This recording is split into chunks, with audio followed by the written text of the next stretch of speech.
Hello दोस्तों, स्वागत है आप लोगों का एक बार फिर से मेरे चैनल पर। जो लोग पहली बार है मेरे चैनल पर, प्लीज़ आप लोग चैनल को सब्सक्राइब कर दीजिए। इस वीडियो में हम लोग बात करने वाले हैं आरबीएल बैंक लिमिटेड के बारे में। आपके सामने नाम दिख रहा है। करंट प्राइस की बात करें 154.73 पैसे के पास क्लोजिंग देखने को मिली है। ओवरऑल हम लोग बात करें तो 1.72% की तेजी इस स्टॉक्स के अंदर देखने को मिली है। तो चार्ट पे चल के लेवल्स को भी एनालाइज करने की कोशिश करेंगे। सबसे पहले अगर हम लोग बात करें परफॉर्मेंस की, तो अकॉर्डिंग टू टिकट परफॉर्मेंस इसका लो नजर आता हुआ दिख रहा है। अगर यहाँ पर हम लोग बात करें रेड फ्लैग्स जोन में, तो सबसे अच्छी बात निकलती हुई आ रही है। ये स्टॉक जो है ना एसएम में लिस्टेड है, ना ही जीएसएम में लिस्टेड है, जो कि एक अच्छी खबर निकलती हुई आ रही है आरबीएल बैंक के लेकर। अगर फोरकास्ट एंड रेटिंग्स की बात करें तो 15 एनालिस्ट ने इसे कवर किया, जिसमें 60% लोगों ने बाय की रिकमेंडेशन दी है इसके अंदर। अगर हम लोग बात करें टॉप 5 म्यूचुअल फंड की इन्वेस्टमेंट आरबीएल बैंक के अंदर, तो सबसे ज्यादा वेटेज अगर किसी का है तो वह है क्वांट स्मॉल कैप फंड की, जिसकी वेटेज 1.66% निकलता हुआ आ रही है। और नेक्स्ट बात करें तो आदित्य बिरला सन लाइफ की, जिसकी वेटेज 1.11% निकलती हुई आ रही है। अगर हम लोग बात करें यहाँ पर रिटेलर्स की हिस्सेदारी की, तो उनके पास जो होल्डिंग पड़ी हुई है ऑलमोस्ट 58% की हिस्सेदारी है।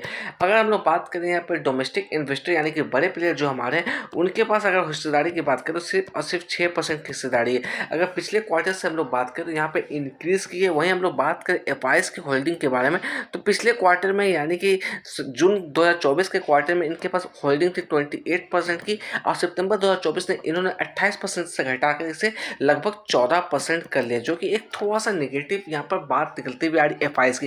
क्यों? क्योंकि आप देख रहे हैं बाजार में लगातार सेलिंग हमें देखने को मिल रही है। तो कौन सेल कर रहा है? तो एफआईएस सेलिंग ही कर रहे हैं। तो एफआईएस सेलिंग कर रहे हैं, इसलिए आरबीएल के अंदर भी गिरावट देखने को मिल रही है। ओवरऑल हम लोग बात करें निफ्टी 50 के अंदर एफआईएस सेलिंग कर रहे हैं, मिड कैप के अंदर एफआईएस सेलिंग कर रहे हैं। इस वजह से कहीं ना कहीं मार्केट हमारा गिरता हुआ दिख रहा है। तो आप देख लो आधा परसेंटेज यहाँ पर एफआईएस ने ऑलरेडी माल यहाँ पर सेल कर दिया। जो पॉजिटिव बातें निकलती हुई आ रही है इस स्टॉक्स के लिए हमारा, तो जो हमारे डोमेस्टिक म्यूचुअल फंड है उन्होंने लगातार इसमें अपने स्टेक्स को बढ़ाने की कोशिश की।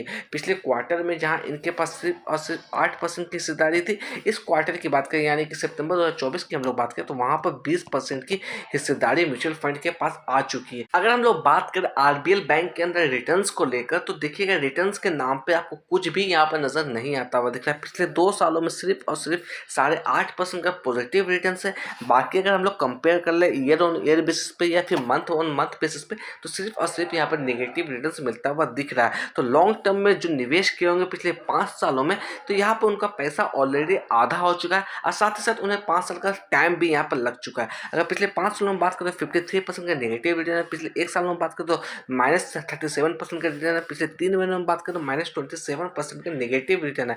मैं पॉजिटिव रिटर्न की बात नहीं कर रहा हूँ। पिछले 1 वीक की बात करें तो लगभग 10.5% के यहाँ पर नेगेटिव रिटर्न है। तो चार्ट पर चलेंगे, चार्ट पर लेवल्स को एनालाइज करने की कोशिश करेंगे। अगर हम लोग बात करें इस बीच में डिविडेंड को लेकर, तो देखिएगा यहाँ पर 26 जुलाई 2024 को वहाँ पर ₹1.5 प्रति शेयर के हिसाब से डिविडेंड दिया था। यहाँ पर 2023-2020 की हम लोग बात करें तो वहाँ पर लगातार आपको ₹1.5 प्रति शेयर के हिसाब से ही डिविडेंड देती हुई आ रही। तो डिविडेंड देखा जाए तो लगभग आपको ₹1.5 से लेकर ₹2.5 के आसपास का ईयर ऑन ईयर बेसिस पर डिविडेंड देती हुई आ रही है। देखिएगा हम लोग चार्ट पे आ गए। 1 वीक के टाइम फ्रेम में मैंने चार्ट लगा रखा है। सबसे पहले ऊपर का लेवल आप जो देख रहे हैं ये लगभग 700 का लेवल है। ये जो टाइम आप देख रहे हैं 700 का लेवल, ये 2019 का टाइम है, जो यानी कि कोविड का समय।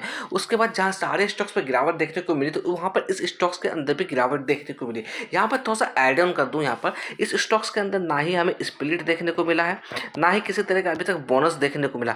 उसके बावजूद आप देखिएगा 700 के लेवल से ये स्टॉक अभी आपका 150 के आसपास ट्रेड करता हुआ दिख रहा है। तो आप समझ सकते हो ऊपर के लेवल पे किसी ने बाई किया होगा इस जोन के आसपास, तो उन्हें कितना बड़ा लॉस यहाँ पर होता हुआ दिख रहा होगा।